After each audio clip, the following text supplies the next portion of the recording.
ശലഭം part 34. ചെയ്ത തെറ്റെല്ലാം ഒന്ന് മനസ്സിലാക്ക്. ആ ശ്രീകാന്തിന് ഇനിയെങ്കിലും ഒന്ന് സമാധാനം കൊടുക്ക്. അവനെങ്കിലും ഒന്ന് ജീവിക്കട്ടെ. ഞങ്ങൾക്കും കുറച്ച് സമാധാനം നൽകു. നിന്നെ തല്ലി വളർത്തിയിരുന്നെങ്കിൽ നീ ഇങ്ങനെ ആവില്ലായിരുന്നു. നിന്റെ എല്ലാ വാശിക്കും നടത്തി തന്നു. അതാണ് എനിക്ക് പറ്റിയ ഏറ്റവും വലിയ തെറ്റ്. അതും പറഞ്ഞ് അവളുടെ അമ്മ ദേഷ്യത്തിൽ അകത്തേക്ക് പോയി. ഗായത്രിയുടെ കണ്ണുകളെല്ലാം നിറഞ്ഞു കവിഞ്ഞിരുന്നു. അവൾ സങ്കടത്തോടെ മുകളിലേക്ക് കയറി. സ്റ്റെപ്പുകൾ കയറി അവൾ നേരെ പോയത് അവൻ്റെ മുറിയിലേക്കായിരുന്നു. കിടക്കയിൽ ചാരിയിരുന്ന് ലാപ്പിലേക്ക് നോക്കുന്ന അവൻ്റെ അടുത്തേക്ക് അവളൊന്ന് മടിച്ചു പോയി. അവളെ അവിടെ കണ്ട് അവൻ പോലും ഒന്ന് ഞെട്ടി. അവൾ പെട്ടെന്ന് അവൻ്റെ കാലിൽ വീണ് പൊട്ടിക്കരയാൻ തുടങ്ങി. അത് കണ്ട് അവൻ അത്ഭുതത്തോടെ നോക്കി. സോറി, ഒരുപാട് സോറി. എൻ്റെ വാശി അതായിരുന്നു എനിക്കെല്ലാം. നിന്റെ മനസ്സ് കാണാൻ ഞാൻ ഇതുവരെ ശ്രമിച്ചിട്ടില്ല. ശ്രീകാന്തിനെ എനിക്ക് കോളേജ് പഠിക്കുമ്പോൾ മുതലേ ഇഷ്ടമായിരുന്നു. പക്ഷേ അവൻ എന്നോട് ഇഷ്ടമല്ലെന്ന് പറഞ്ഞതു മുതൽ വാശിയായിരുന്നു. അന്ന് അവൻ എന്നെ ഇഷ്ടമല്ലെന്ന് പറഞ്ഞപ്പോൾ അവൻ്റെ കൂട്ടുകാരിൽ പലരും എന്നെ കളിയാക്കി. നിന്നെയൊക്കെ ആര് കല്യാണം കഴിക്കാനാണ്? ആ വാശിപ്പുറത്ത് അങ്ങനെയാ നിന്നെ വിവാഹം കഴിച്ചതുപോലും. ഭർത്താവ് എന്ന സ്ഥാനത്ത് ഞാൻ നിന്നെ ഇതുവരെ കണ്ടിട്ടില്ല. എല്ലാവരുടെയും മുമ്പിൽ കല്യാണം കഴിക്കാത്ത പോലെ നടന്നു. ശ്രീകാന്തിനെ തേടി പിടിച്ച് അവൻ പോകുന്നിടത്തെല്ലാം പോകാൻ ശ്രമിച്ചു. അങ്ങനെ ഈ കോളേജ് വരെ. എല്ലാം എൻ്റെ തെറ്റായിരുന്നു. ഒരിക്കലും കിട്ടാത്ത ഒന്നിനു വേണ്ടി ഞാൻ വെറുതെ വാശി കാണിച്ചു. ഒരുപാട് തെറ്റുകൾ ചെയ്തു. നിന്നെ ഒരുപാട് വേദനിപ്പിച്ചു. ഇന്ന് നിന്റെ ഈ കാലിന് വന്ന അവസ്ഥ പോലും ഞാൻ കാരണമാ. എന്നോട് ക്ഷമിക്ക് അഭിഷേക്. ഇനി നിന്റെ കൂടെ ഞാൻ ജീവിച്ചോളാം, നല്ലൊരു ഭാര്യയായിക്കൊണ്ട്. അതും പറഞ്ഞ് അവൻ്റെ കാലിൽ വീണ് അവൾ പൊട്ടിക്കരഞ്ഞു. അവൻ പുഞ്ചിരിയോടെ, ഗായത്രി, എനിക്കറിയാമായിരുന്നു ഒരു ദിവസം എല്ലാം മനസ്സിലാക്കി നീ എൻ്റെ അടുത്തേക്ക് വരുമെന്ന്. എനിക്ക് നിന്നോട് ഒരു ദേഷ്യവുമില്ല. ഞാൻ താലി കെട്ടിയ പെണ്ണല്ലേ നീ, വെറുക്കാൻ കഴിയില്ലല്ലോ എനിക്ക്. അത് കേട്ടതും അവൾ സങ്കടത്തോടെ അവനെ കെട്ടിപ്പിടിച്ചു. ഇതെല്ലാം ആ അമ്മ വാതിലിൻ്റെ അരികിൽ നിന്നുകൊണ്ട് കണ്ടിരുന്നു. അവർ ഒരു വേദനയോടെ നോക്കി നിന്നു. മടിയിൽ കിടക്കുന്ന ശ്രീകാന്തിന്റെ മുടിയിലൂടെ വിരലോടിച്ചു കൊണ്ടിരിക്കുകയായിരുന്നു നീലി. ശ്രീകാന്ത് ഒന്നും മിണ്ടാതെ നിശബ്ദതയായിരുന്നു. ഇടയ്ക്കിടയ്ക്ക് നിറയുന്ന അവൻ്റെ മിഴികളെ അവൻ തുടച്ചു മാറ്റുന്നുണ്ട്. നീലി, അതും വിളിച്ചുകൊണ്ട് അവൻ മടിയിൽ അവളുടെ മുഖത്തേക്ക് നോക്കിക്കിടന്നു. അവൾ എന്താണെന്ന പോലെ അവനെ നോക്കി. എനിക്ക് ഒന്ന് വേദനിച്ചപ്പോൾ പോലും നീ ഒരുപാട് വേദനിച്ചല്ലോ നീലി. ഇങ്ങനെ ആയാൽ എങ്ങനെ നീലി? ഇനി എന്തൊക്കെ വരാൻ കിടക്കുന്നു? ഒരു പക്ഷേ വേദന തന്നെ, ഒരു പക്ഷേ എൻ്റെ മരണം വരെ എത്തിയേക്കാം. അവനത് പറഞ്ഞതും പെട്ടെന്ന് നീലി അവൻ്റെ വാ പൊത്തി. അവൾ സങ്കടത്തോടെ അങ്ങനെ പറയരുത് എന്ന രീതിയിൽ തലയാട്ടി. അവനും സങ്കടത്തോടെ അവളുടെ കണ്ണിലേക്ക് നോക്കി. അവളുടെ കൈ പിടിച്ച് ആ കൈയിലൊന്ന് ചുംബിച്ച ശേഷം ആ കൈ അവൻ്റെ നെഞ്ചിലേക്ക് ചേർത്ത് പിടിച്ചുകൊണ്ട് അവൻ വീണ്ടും പറഞ്ഞു തുടങ്ങി. നിന്നെ വേദനിപ്പിക്കാൻ വേണ്ടിയല്ല ഇതൊന്നും പറയുന്നത്. നീ സ്ട്രോങ് ആയി നിൽക്കാൻ വേണ്ടിയാ. എന്ത് വന്നാലും നേരിടാൻ നിനക്ക് കഴിയണം നീലി. അത് എന്ത് തന്നെ ആയാലും ശരി. ഇനി എങ്ങോട്ട് എന്നറിയാതെ പതറി നിൽക്കുന്ന ടൈമിലും മുന്നോട്ട് നമുക്കൊരു വഴി തെളിയും. അതുവരെ കാത്തു നിൽക്കണം. അതുപോലെ നിനക്കും വേണം. അതിന് നീലി ഒന്ന് തലയാട്ടി. അവൻ പതിയെ അവളുടെ മടിയിൽ നിന്നും എണീറ്റ് അവൻ ചുമരിലേക്ക് ചാരിയിരുന്നു കൊണ്ട് നീലിയെ ചേർത്ത് പിടിച്ചു. നിന്നെ ഞാൻ ഇങ്ങോട്ട് താലി കെട്ടിക്കൊണ്ട് വന്നതു മുതൽ നിന്നെ പലരും പലതും പറഞ്ഞ് വേദനിപ്പിക്കുന്നുണ്ടെന്നറിയാം. എല്ലാവർക്കും എന്നോടുള്ള ദേഷ്യമാണ്. അതാണ് നിന്റെ അടുത്ത് അവർ കാണിക്കുന്നത്. ചെറിയമ്മയുടെ മോളായിരുന്നു ശ്രീകുട്ടി എന്ന ശ്രീലക്ഷ്മി. അവൾ എനിക്ക് അനിയത്തി എന്നതിനേക്കാൾ ഉപരി എല്ലാമായിരുന്നു. എൻ്റെ കളിക്കൂട്ടുകാരിയായിരുന്നു.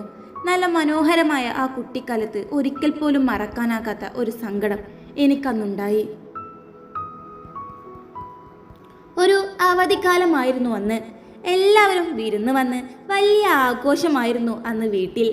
അന്ന് ഞങ്ങൾ കുട്ടികളെല്ലാം കൂടെ രാവിലെ തന്നെ അമ്പലത്തിലേക്ക് പോയി. ശ്രീകുട്ടി എപ്പോഴും എൻ്റെ കൂടെ തന്നെയായിരുന്നു നടക്കാറുള്ളത്.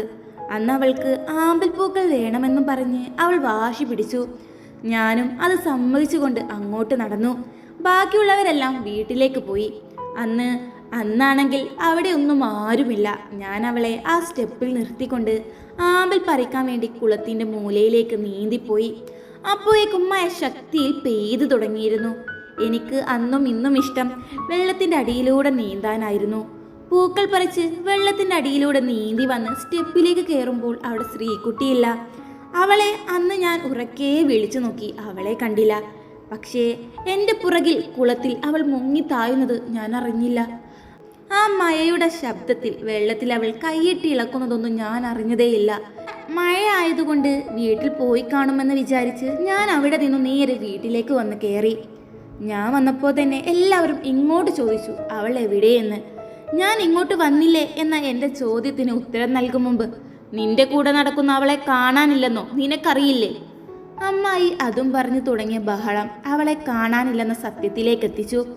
ചെറിയമ്മക്ക് അവളെപ്പോലെ തന്നെ ഞാനെന്ന് വെച്ചാൽ ജീവനായിരുന്നു. ചെറിയമ്മ അപ്പോൾ എന്നെ ഒന്നും പറഞ്ഞില്ല. പിന്നീട് അങ്ങോട്ട് 2 ദിവസം തിരച്ചിലായിരുന്നു. ഞാൻ കൊണ്ടുപോയി കളഞ്ഞു എന്നൊരു സംസാരവും വന്നു. അന്നത്തെ എൻ്റെ മാനസികാവസ്ഥ എനിക്കാരോടും പറയാൻ പോലും കഴിയാത്ത അവസ്ഥയായിരുന്നു. അങ്ങനെയാണ് 3-ാം ദിവസം കുളത്തിൽ നിന്നും ഒഴുകി വെള്ളം ചേരുന്ന അടുത്ത പുഴയിൽ നിന്നും ആ മൃതദേഹം കണ്ടെത്തുന്നത്. അന്ന് ഞങ്ങളുടെ വീട് മുതൽ ഈ നാട് വരെ ഒന്ന് ഞെട്ടിയത അവസ്ഥയായിരുന്നു അന്ന്. നീയല്ലേ കൊണ്ടുപോയി കളഞ്ഞേ എന്ന ഒറ്റ വാക്കിൽ എനിക്കെതിരെ ആളുകൾ മുന്നോട്ട് വന്നു. അവൻ ആ കുട്ടിയെ കൊണ്ട് അമ്പലക്കുളത്തിൻ്റെ അവിടേക്ക് പോയിരുന്നു. എന്തിനാണെന്ന് പറയാൻ ആരും എന്നെ സമ്മതിച്ചില്ല. ഞാൻ അവളെ കുളത്തിലേക്ക് തള്ളിയിട്ടു എന്ന് വരെ പറഞ്ഞുണ്ടാക്കാൻ ആളുണ്ടായി. അന്ന് ചെറിയമ്മ എന്നെ നോക്കിയൊരു നോട്ടമുണ്ടായിരുന്നു. എൻ്റെ കുട്ടിയെ നീ കൊന്നെന്ന് പറഞ്ഞ പോലത്തെ ഒരു നോട്ടം. അന്ന് എൻ്റെ വാക്ക് കേൾക്കാൻ ആരുമില്ല, സ്വന്തം അച്ഛനും അമ്മയും പോലും. പോലീസ് വന്ന് എന്നെ കൊണ്ടുപോകാൻ ഒരുങ്ങുമ്പോൾ പോലും ആരും എതിർത്തില്ല. ആകെ എതിര് സംസാരിച്ചത് നിന്റെ മുത്തശ്ശനും മുത്തശ്ശിയുമാണ്. എന്നാൽ ബാക്കിയുള്ളവരെല്ലാം ആ പരാതിയിൽ ഉറച്ചു നിന്നു. അമ്മയുടെ കൈ പിടിച്ച് ഞാൻ കെഞ്ചിയതാ എന്നെ ഒന്ന് കേൾക്കാൻ, പക്ഷെ ആരും കേട്ടില്ല. അങ്ങനെ 8-ാം വയസ്സ് മുതൽ 16 വയസ്സ് വരെ ഞാൻ ജയിലിലാണ് ജീവിച്ചത്. അവിടെ തീർത്തും ഒറ്റപ്പെട്ട ജീവിതം. ആരോടും മിണ്ടാറില്ല, സംസാരിക്കാറില്ല. വീട്ടിലുള്ളവർക്ക് എന്നോട് വൈരാഗ്യമായതുകൊണ്ട് ജയിലിൽ തന്നെ കിടക്കേണ്ടി വന്നു. എല്ലാം കഴിഞ്ഞ് വീട്ടിലേക്ക് തിരിച്ചു വരുമ്പോൾ എല്ലാവരും ദേഷ്യത്തിൽ നോക്കി നിൽപ്പുണ്ടായിരുന്നു. എന്നെ ഒന്ന് കേൾക്കുക പോലും ചെയ്യാത്ത എൻ്റെ വീട്ടുകാരോട് എനിക്കും ദേഷ്യം തന്നെയായിരുന്നു. അമ്മ എന്നോട് മിണ്ടാർ പോലുമില്ല.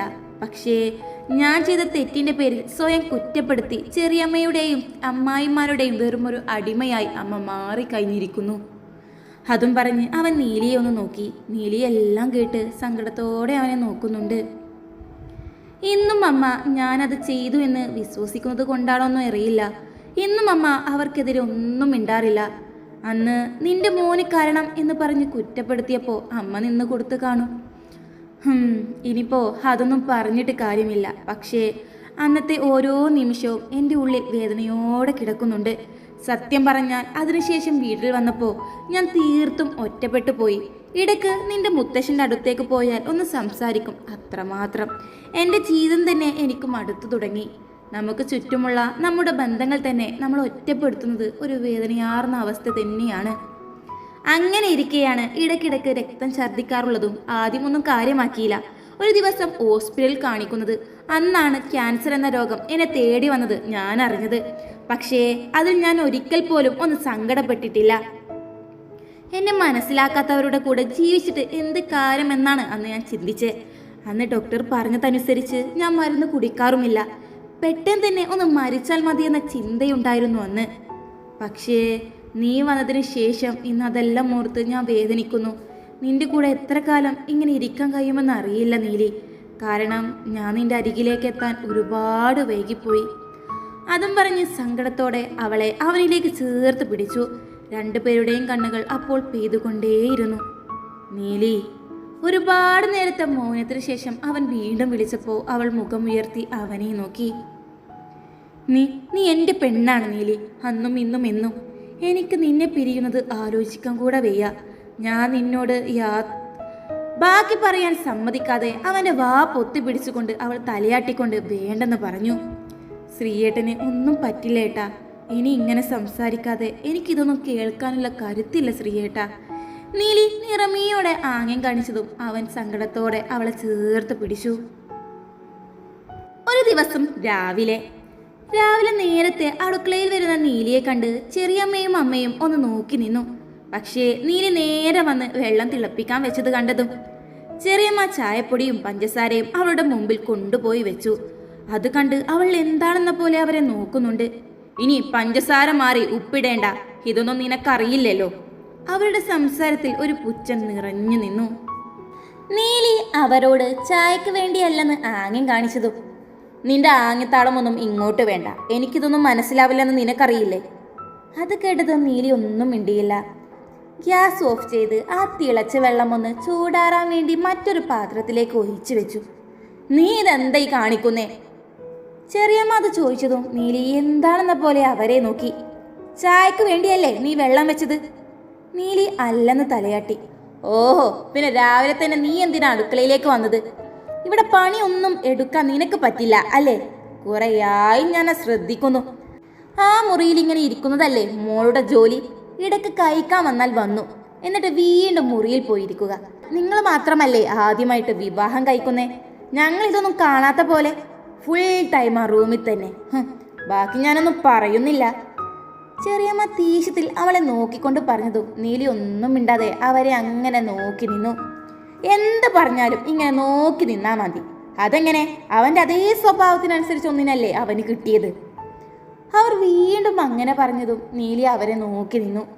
ഇടയ്ക്കിടയ്ക്ക് ആ വെള്ളത്തിലേക്ക് ഒന്ന് തൊട്ട് നോക്കുന്നുണ്ട്.